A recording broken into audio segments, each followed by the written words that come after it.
का सभी बच्चे, ठीक है। और थोड़ा सा मैं आपको रिवाइज करवा देती हूँ स्टोरी कैसे थी। थोड़ा सा हमने जो पीछे वाला पार्ट छोड़ा था वो क्या था कि एक बूढ़ी औरत जो है ना वो तावी के घर में आती है, ठीक है। उनका दरवाजा खटखटाती है, उसकी आवाज जो है वो ट्रेम्बल है, थोड़ी कांपती सी, क्योंकि वो बूढ़ी हो चुकी है। वो तावी की मम्मी से आके कहती है कि आप लेटर लिखते हो, तो वो उनको जवाब देती है कि हाँ मैं लिखती भी हूँ। फिर वो बूढ़ी औरत उससे पूछती है कि क्या तुम पढ़ती भी हो, तो वो कहती है हाँ मैं पढ़ती भी हूँ। तो वो अपने जो बूढ़ी औरत होती है वो अपना जो स्टैक होता है, जो ढेर होता है एयरमिल पेपर का, वो निकालती है और उसको देती है, क्योंकि उसके बेटे के जो जवाब आए हुए थे वो उस औरत को पढ़ने नहीं आते थे, तो वो तावी की मम्मी से पढ़वाना चाहती थी। तावी की मम्मी ने क्या किया, उन लेटर्स को पढ़ा, क्योंकि वो किस भाषा में थे, इंग्लिश भाषा में लिखे हुए थे, तो इंग्लिश से इटालियन में उनको ट्रांसलेट किया और उस बूढ़ी औरत को पढ़ के सुनाया। तो उसकी जो आंखें थी, उस औरत की जो आंखें है वो थोड़ी सी धुंधली थी। अब वो अपने बेटे के लेटर्स को पढ़ के चमक उठी थी और वो चाहती थी कि वो अपने बेटे को इसका जवाब दे, लेकिन वो कैसे लिखे, उसको तो लिखना नहीं आता था, ठीक है। फिर तावी की मम्मी उसको बोलती है कि तुम थोड़ी कॉफी बनाओ, और वो उस बूढ़ी औरत को लेके अपने किचन की उसी टेबल पे चली जाती है जिसपे वो हमेशा अपनी लेटर राइटिंग करती है, ठीक है। उसके बाद हम यहाँ पहुंच गए थे, ये आपकी स्टोरी का जो पीछे वाला पार्ट था वो था। उसके बाद हम यहाँ पहुंच गए थे। Soon the woman return with a friend and another all with sons at war, all in need of letter. जब उस बूढ़ी औरत को तावी की मम्मी ने लेटर लिख के दिया, उसको लेटर पढ़ना सिखाया, तो उस औरत के मन में आया कि वो अपनी जो फ्रेंड्स है, बाकी वो जो बूढ़ी औरत थी उनके मन में आया कि वो जो अपनी बाकी फ्रेंड्स है उनको भी तावी की मम्मी के पास लेके आएगी, क्योंकि उनके जो बेटे हैं वो भी अभी कभी कहाँ गए हुए हैं, वॉर के अंदर गए हुए हैं।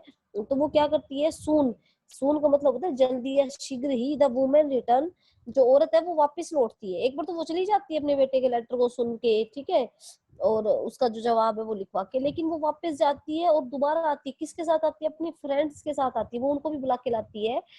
तो देखो, सून द वुमन रिटर्न, जल्दी वो औरत वापस आती है, with a friend and another all with sons at war, all in need of letter.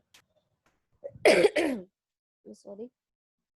तो वो अपनी फ्रेंड्स के साथ वापस आती है। कौन सी फ्रेंड्स के साथ, जिनके बेटे भी वार के अंदर गए हुए हैं, जिनके बेटे भी युद्ध के अंदर गए हुए हैं, जिनके बेटे भी वॉर के अंदर गए, उनको भी लेटर लिखने की जरूरत है अपने बच्चों को, ठीक है। तो वो उनको लेके आती है कि वहां जो तावी की मम्मी है वो लेटर लिखती है, आप वहां पे चलो। तो फिर उसके बाद क्या होता है, mama had become the neighbourhood letter writer, की जो मम्मी है तावी बोल रही है कि फिर उसके बाद ये होता है, क्योंकि ना तावी के आगे सारी बातें हुई है, वो इस स्टोरी को जो है अपना अपने सामने जो स्टोरी को वो उसका अनुवाद कर रही है, वो स्टोरी को ट्रांसलेट कर रही है तावी, कि ऐसे हुआ था, फिर ऐसे हुआ था, फिर ऐसे हुआ था। तो फिर तावी सोचती है वहां पे खड़ी खड़ी कि बाकी औरतें, जो वो बूढ़ी औरत है, उन बाकी औरतों को लेके आई है। तो उसके बाद होता है कि तावी की मम्मी क्या करती है, mama had become the neighbourhood letter writer, कि उसकी मम्मी सभी पड़ोसियों के लिए लेटर लिखती है। नेबरहुड का मतलब होता है पड़ोसी, ठीक है, जो पड़ोसी उसके घर में आए हुए हैं उनके बच्चों के लिए वो लेटर लिखती है। Sometimes she would spend a whole day in letter writing, ठीक है। और क्या होता है कि भाई वो एक दिन, अपना पूरा एक दिन लेटर राइटिंग में ही निकाल देती है, कि वो सारा दिन लेटर लिखती है और उनका उसका जो पूरा एक दिन है वो लेटर राइटिंग में ही निकल जाता है।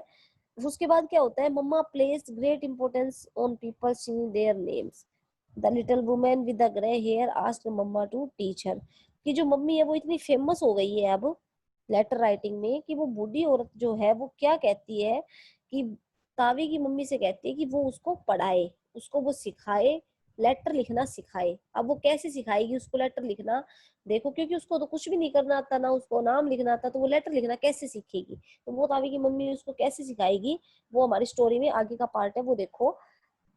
आई वोंट, मैं चाहती हूँ, टू लर्न, सीखना, टू राइट, और लिखना, मैं चाहती हूँ सीखना और लिखना, ठीक है। I want to learn to write, मैं लिखना और सीखना चाहती हूँ। क्या लिखना सीखना चाहती हूँ, माई नेम, मेरा नाम, for me, my boy to see, कि मैं अपना नाम लिखना और पढ़ना और लिखना सीखना चाहती हूँ, ताकि मेरा बच्चा जो है, मेरा बेटा जो है, वो मेरे नाम को देखे।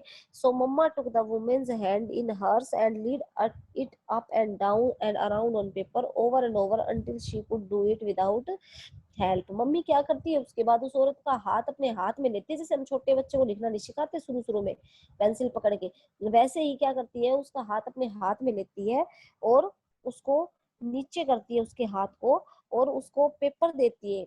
ठीक है, पेपर देती है, पेपर को उसकी तरफ राउंड कर देती है और कहती है कि इस पे लिखो।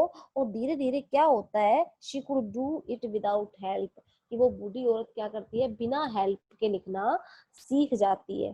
क्योंकि जब प्रैक्टिस होती है तो बिना हेल्प के लिखना सीख जाती है वो। उसके बाद क्या होता है, आफ्टर दैट, उसके बाद whenever mama wrote a letter for her, the woman signed her name and smiled। जब मम्मी उसके लिए लेटर लिख रही है होती है, उस बूढ़ी औरत के लिए, वो लिख तो उसके बेटे के लिए रहती है लेकिन देती है उस बूढ़ी औरत को ही है, तो वो उस औरत के लिए जब वो लेटर लिख रही होती है, तो उसके बाद जब लेटर फिनिश हो जाता है, जब लेटर खत्म हो जाता है, तो वो बूढ़ी औरत क्या करती है भाई, the women sign her name and smile, उस लेटर के नीचे अपना नाम लिखती है और स्माइल करती है। स्माइल क्यों करती है, क्योंकि उसको अपना नाम लिखना आ गया है, पहले उसको नहीं आता था, अब उसको अपना नाम लिखना आ गया है, तो वो अपने बेटे को लेटर लिख के समाप्त करके लेटर को उसके नीचे अपना नाम लिखती है और स्माइल करती है, मुस्कुराती है। उसके बाद एक दिन क्या होता है, वन डे, एक दिन she came to her house and with one look mama knew what had happened. One day, एक दिन क्या होता है, she came to our house, वह हमारे घर में आती है, विद वन लुक, एक नए लुक के साथ, एक नए प्रदर्शनी के साथ वो हमारे घर में आती है। मम्मा न्यू, मम्मा जान जाती है व्हाट हैड हैपेंड, कि क्या हुआ होगा। ठीक है, जब वो औरत एक नए लुक के साथ हमारे घर में आती है एक दिन, तो मम्मा समझ जाती है कि क्या हुआ होगा। All hope had gone from her eyes, कि जो जितनी भी आशाएं थी अपने बेटे को लेकर, उसके मन में, उसकी आंखों में जितनी भी आशाएं थी, वो सारी अब जा चुकी है। क्यों जा चुकी है, वो आगे बताते हैं। They sat together for a long time, अब वो तावी के घर में वो औरत फिर से आ जाती है, और जब तावी की मम्मी उसको देखती है तो वो समझ जाती है कि कुछ ना कुछ तो जरूर हुआ है। उसकी आंखों में जो अपने बच्चे को लेके चमक थी वो अब जा चुकी है, जो आशाएं थी वो अब खत्म हो चुकी है, और वो दोनों आपस में एक दूसरे के साथ बैठ जाती है, लंबे समय तक बैठी रहती है। और क्या होता है उसके बाद, पेज को पलटो सभी बच्चे। उसके बाद क्या होता है, their hands touching and their heart locked as one, वो उसके हाथ को टच करती है, ठीक है, and their heart locked as one. और फिर उसके बाद क्या होता है, जब वो उसके हाथ को टच करती है, तो उसको पता लग जाता है कि इसके दिल में कुछ ना कुछ चल रहा है, इसके मन में कुछ ना कुछ चल रहा है, कुछ ना कुछ तो जरूर घटना हुई है। उसके बाद देन मम्मा सेड, उसके बाद उसकी मम्मी बोलती है, let us go to church, कि हमें कहाँ चलना चाहिए भाई, चर्च में चलना चाहिए। जब हम कभी परेशान होते हैं तो कहाँ जाते हैं, मंदिर वगैरह में चले जाते हैं, वहां में थोड़ी शांति मिलती है। इसीलिए तावी की मम्मी उसको बोलती है कि हमें कहाँ चलना चाहिए, चर्च में चलना चाहिए। There are something too big for people to understand, कि वहां जो लोगों की बड़ी बड़ी प्रॉब्लम्स होती है वहां पे समझी जाती है, उन वहां पे उनका हल हो जाता है। कहने का मतलब है कि वहां जाके तुम्हें कुछ तसल्ली, थोड़ी शांति मिलेगी। तो हमें कहाँ चलना चाहिए, चर्च चलना चाहिए। वैन मम्मा केम होम, लेकिन जब मम्मा के घर वापस आती है, मतलब चर्च से वापस आती है, she couldn't think of anything accept the boy with the red colour. She couldn't think, वो नहीं सोच सकती, वो नहीं सोच पाती, ऑफ एनीथिंग, ठीक है, किसी भी के बारे में कुछ भी वो नहीं सोच पाती, except the boy with the red colour, उस जो रेड कलर के जो जिसके हेयर थे, उस रेड कलर के हेयर वाले लड़के के अलावा वो कुछ भी नहीं सोच सकती थी, कुछ भी नहीं सोच पा रही थी कि पता नहीं क्या हुआ है, कैसे हुआ है। उसके बाद after the war mama put away pen and paper, जब वॉर खत्म हो जाता है। अब कहने का मतलब ये है कि जब इतनी सी घटना हो चुकी है कि वो जब बूढ़ी औरत उसके घर आती है, उसकी जो आशाएं है वो सारी आंखों से जा चुकी है, तो इसका मतलब कुछ ना कुछ वॉर के अंदर घटना हुई है। ठीक है, स्टोरी के अंदर इसने कुछ दे नहीं रखा क्लियर, लेकिन वॉर के अंदर कुछ ना कुछ ऐसी घटना जरूर हुई है कि ताबी की मम्मी और उस बूढ़ी औरत के मन पे ये चीज हावी हो गई है कि ना तो वो कुछ समझ पा रही है और ना सोच पा रही है। उसके बाद ताबी की मम्मी को क्या नजर आता है, वो देखती है कि वो अपने पेन और पेपर को अब छोड़ देगी, अब वो नहीं लिखेगी। ठीक है, आफ्टर द वॉर, और वॉर के बाद क्या होता है, mama put away pen and paper, mama pen और पेपर को हटा देती है वहां से, बंद कर देती है। फिनिटो, फिनिश्ड, फिनिटो एक स्पेनिश वर्ड है हमारा यहाँ पे, जिसका मतलब क्या है, फिनिश में मतलब अब सब कुछ समाप्त। सी सेड, उसने कहा कि ये पेन और पेपर यहाँ से हटाओ, अब सब कुछ खत्म हो गया है। बट शी वॉज रॉन्ग, लेकिन वो वहां पे गलत थी। The women who had come to her with their son mail now return with letter from their relative in Italy. अब देखो, जब वो बूढ़ी औरत उसके घर आती है, वो बहुत परेशान सी नजर आती है, तो तावी की मम्मी भी बहुत दुखी हो जाती है जब वो चर्च से वापस आती है, क्योंकि वो शायद औरत ने उसको बता दिया है कि ये ऐसी ऐसी घटना हुई है। तो अब तावी की मम्मी लेटर राइटिंग का ख्याल जो वो अपने दिमाग से निकाल देती है और उसको कहती है कि अब फिनिश करो, इसको खत्म करो, अब मैं आगे से लेटर नहीं लिखूंगी। लेकिन वो गलत थी, वहां पे शी वॉज रॉन्ग। होता क्या है, होता ये है कि जिस जो बूढ़ी औरत लेटर लिखती है उसका जवाब उसको वापस आता है। कहाँ से आता है? इटली से आता है। इटली में क्यों होने भाई? उसके रिलेटिव्स है, और इटली से उसको जवाब आता है। क्या क्या आता है? देखो, the women had who had came to her with their son male now returned with letters from their relative in Italy। जो रिलेटिव, जो रिश्तेदार उसके इटली में है, उनसे उनको वापस मेल आता है, वापस जो पत्र का जवाब आता है। दे ऑल्सो केम, वो भी आ रहे हैं, टू हर, उसके पास, फॉर हेल्प, मदद के लिए, इन बिकमिंग अमेरिकन सिटीजन। जो क्या बनाना चाहते हैं उसको? अमेरिकन सिटीजन, मतलब अमेरिका के जो निवासी हैं, वो भी उसकी हेल्प के लिए आ रहे हैं। ये वाला मेल जो है, ये वाला जवाब जो है, उस बूढ़ी औरत के पास वापिस आता है। मम्मा वंस कंफ्यूज, अब उसकी मम्मी जो तावी की मम्मी एक बार फिर से कंफ्यूज हो जाती है। पहले तो वो क्या करती है, पेन पेपर को बंद कर देती है कि अब मैं लिखूंगी नहीं, क्योंकि ना तो कोई मेल का जवाब देता है, ना कोई वापस कोई पत्र का आंसर हमें वापस मिलता है, लिख देते हैं, बस काम खत्म हो जाता है। लेकिन नहीं, इस बार क्या हुआ है, इस बार उस बूढ़ी औरत के मेल का जवाब वापस आया है। तो तावी की मम्मी भी क्या हो जाती है, इस बार कन्फेस्ट हो जाती है, वो मान लेती है। ठीक है, वो मान लेती है। क्या मान लेती है?